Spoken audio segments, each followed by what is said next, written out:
కొరకు పుట్టి ఉన్నారు. లోకంలో ఒక సామెత ఉంది, ముళ్ళుని ముళ్ళుతోనే తీయాలని. అదే ప్రకారంగా మనిషి మానవుడుగా జన్మించి మన పాపాలన్నిటిని కూడా ఆయన మీద మోపుకొని మన కొరకు ఆయన మరణించాడు. అందుకొరకే అంటున్నాడు, సమస్త భారం మోస్తున్న ప్రజలారా నా యుద్ధకు రండి, నేను మీకు విశ్రాంతి కలుగు చేస్తున్నాను. నా మందిరము సమస్త జనులకి ప్రార్థనా మందిరం. యేసుక్రీస్తు ప్రభు దేవుడు అందరికీ ప్రభు అయినాడు. ఆయన ఎవరైతే పుట్టినాడని నమ్ముతున్నారో అదే ప్రకారంగా ఆయన చనిపోయి మరలా 3వ దినాన్ని లేచాడు. అదే ప్రకారంగా బైబిల్ గ్రంథంలో కొంతమంది వ్యక్తులు ఉన్నారు, ఎంతో మంది జీవితాన్ని మార్చాడు యేసయ్య. అదే ప్రకారంగా సౌల్ని పౌలుగా మార్చాడు.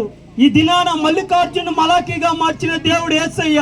అదే ప్రకారంగా మన జీవితాలను కూడా మార్చాలంటే ఒక మనిషి వల్ల కాదు, ఒక రాజకీయ నాయకుల వల్ల కాదు, తల్లిదండ్రుల వల్ల కూడా కాదు. ఒకరిని మార్చాలంటే కానీ మనిషిని సృష్టిని కూడా మార్చగలిగిన దేవుడు నజరేయుడైన యేసుక్రీస్తు ప్రభు దేవుడు ఉన్నాడని మీ అందరికి కూడా తెలియజేస్తున్న ప్రియమైన దేవుని బిడ్డలారా, మనము ఎవరైతే నమ్ముతారో నిజంగా మా కొరకు పాప క్షమాపణ కొరకు పుట్టి ఉన్నారని వాళ్ళందరి కొరకు కూడా పరలోక రాజ్యంలో మనకు స్థానం ఉంది. ఎవరైతే నమ్ముతున్నారో ఈ మాటలన్నీ కూడా నమ్మిన వారు రక్షింపబడతారు, నమ్మని వాడికి శిక్ష విధింపబడుతుందని బైబిల్ గ్రంథం చలవ చేస్తుంది.